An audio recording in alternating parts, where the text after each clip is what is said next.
As we mentioned in the beginning, today is a special Sabbath that we take once out of the whole year when we want to share with you a little bit about the ministry of Crosswalk, introduce to you all the different ministry leaders that are headed or are in charge of the different outreach or in-reach activities that we do, and also to give you an opportunity to be involved, to get engaged into what we do together as a church, as well as encourage you to be active in your own personal ministry with God. It is easy for us to get complacent, right? Especially when there are few people around us that are active. I remember a few gatherings with relatives back home, and it is so funny that when everyone comes together for a big gathering, and you have, 25, 30 people together, you immediately kind of see what each person's character, I don't want to call it character, but what each person is used to. There are few people, handful, that are always there to help in the kitchen, with setting things up, with cleaning, right? And there are few people that just will sit down and, you've experienced that. I can see the smiles on your face, right? They're just like, let them sit down. It's like they're just guests and everyone needs to serve them and it's all about them and they're the king of the place. I remember getting agitated because I have one of these, personalities. I can't see someone doing something and not go and help unless, sometimes you don't always manage to do it.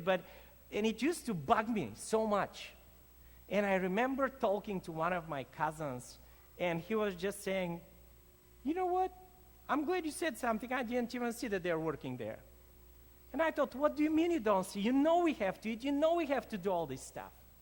Well, unfortunately, the same thing happens at church. And today, I'm actually going to present to you a text from Mark chapter 1, verse 29, that a colleague of mine, probably about 4 or 5 years ago, a gentleman from a church plant out in the Northwest, shared with us, and it has stuck in my mind, so I wanted to bring that up to you today. We're going to read Mark 1, 29 through 31 in the beginning. This is Jesus. He just began his ministry after the temptations that he experienced. After his baptism, he called his disciples, and here is now, he did a miracle, and now he goes to one of his disciples' houses. And the text tells us. And immediately after they came out of the synagogue, they came into the house of Simon and Andrew. Who was Simon? Peter, right? Jesus changed his name. So they go into Peter's house with James and John. Now, we don't know if all the disciples were together, but we assume that all of them were because they were already called, they had started following Jesus. And now Simon's mother-in-law was laying sick with a fever, and immediately they spoke to Jesus about her. Here in the first text, we find out, number one, that, by the way, did you know that Peter was married? I hope you do based on this text, right? We don't know about any other disciple's wife, okay? We don't have any reference to any other of the disciples being married, even though it is believed, based on the culture there, for most Jewish men will get married. It is believed that pretty much all of them were married, okay?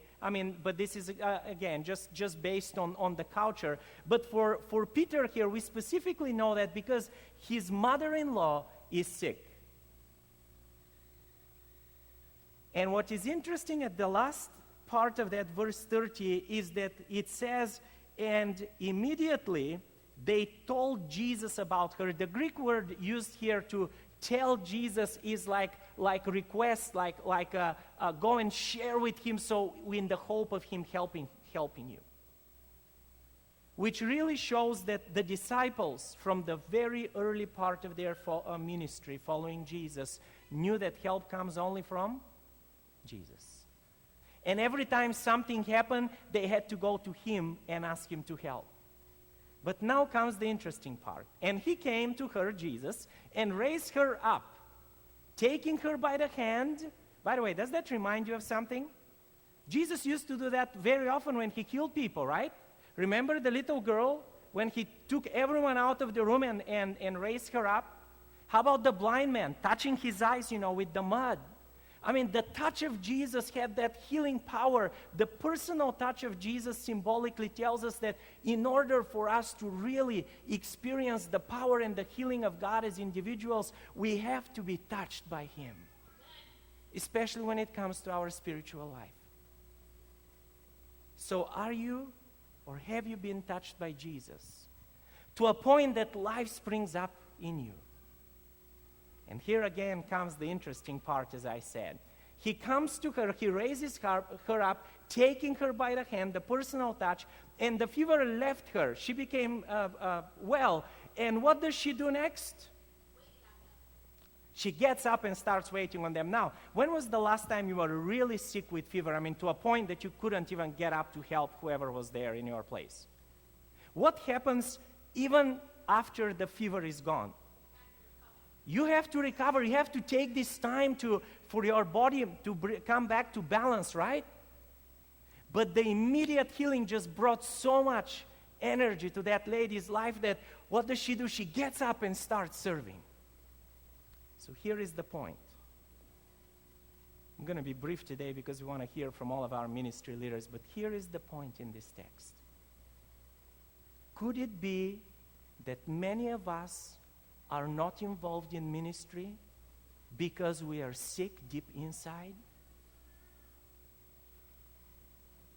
Could it be that Jesus hasn't touched us in a way to really heal us and excite us back with vibrant life so we can get out and start doing his ministry?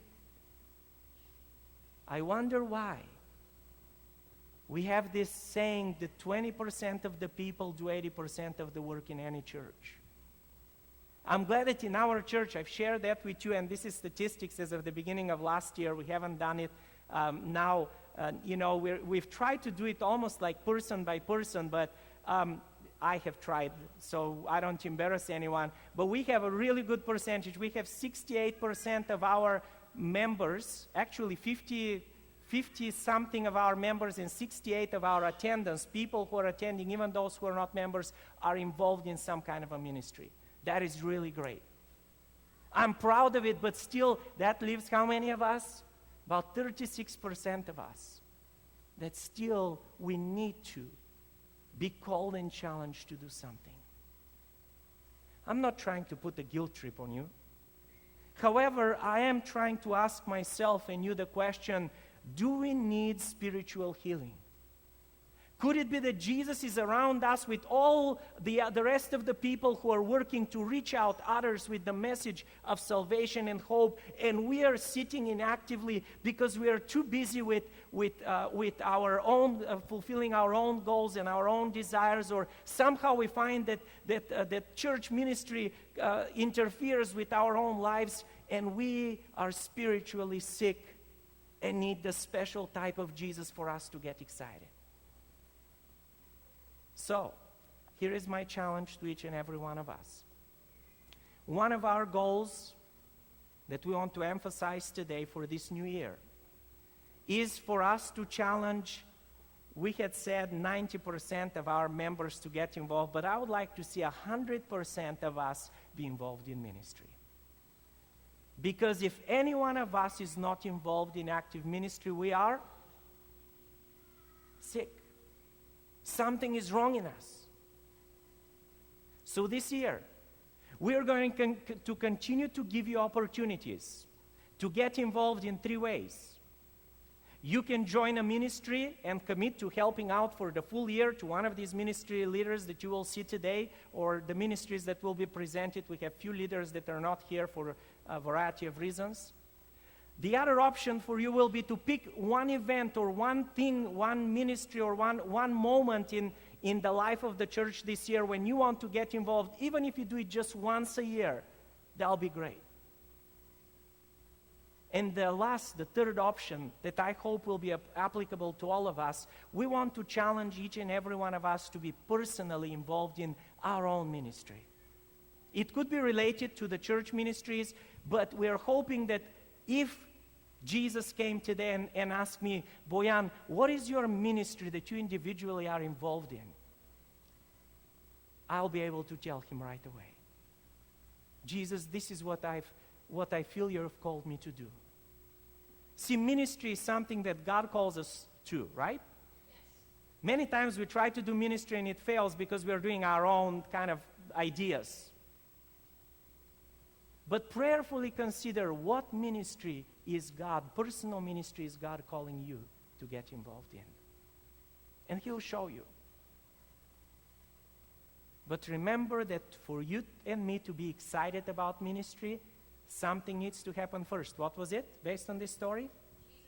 Jesus needs to touch me and you first. This year, our theme for the whole year is connecting. Connecting with God, with each other, and with the community. And we are going to begin starting next week in February, next Saturday, the first challenge of that trilogy, if you want to call it. Okay? How to connect with Jesus. We're going to talk about the Bible and why do we keep saying the same old thing? Hey, go and spend time with God in your Bible and prayer. We're going to look at that for the whole month of February. We're going to share with you some ideas and try to encourage you, give you some tools to help you do the Bible studies and spend more time with God. But together with that, we'll also push you and challenge you as God touches your life and you become excited and vibrant to get involved in being active for Jesus. It was in Michigan. About end of February, beginning of March, when the first sunny days begin to happen. Some of you are from Michigan and know that. I never realized that you can be depressed by weather.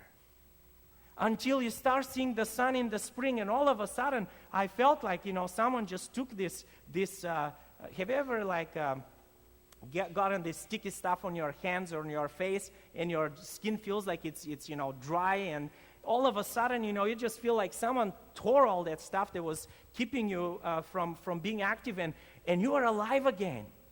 That's what I pray that will happen to each and every one of us this year when we experience the spring of God's touch and God's presence, when we are healed, to be excited and involved in ministry. And so now I would like to invite all the ministry leaders to come up front. I'm going to ask the setup guys to come and help me put 10 chairs up here. What we will do next is we want to give an opportunity to the ministry leaders to share what ministry they're leading, what they are planning to do this year, and share with you how you can get involved.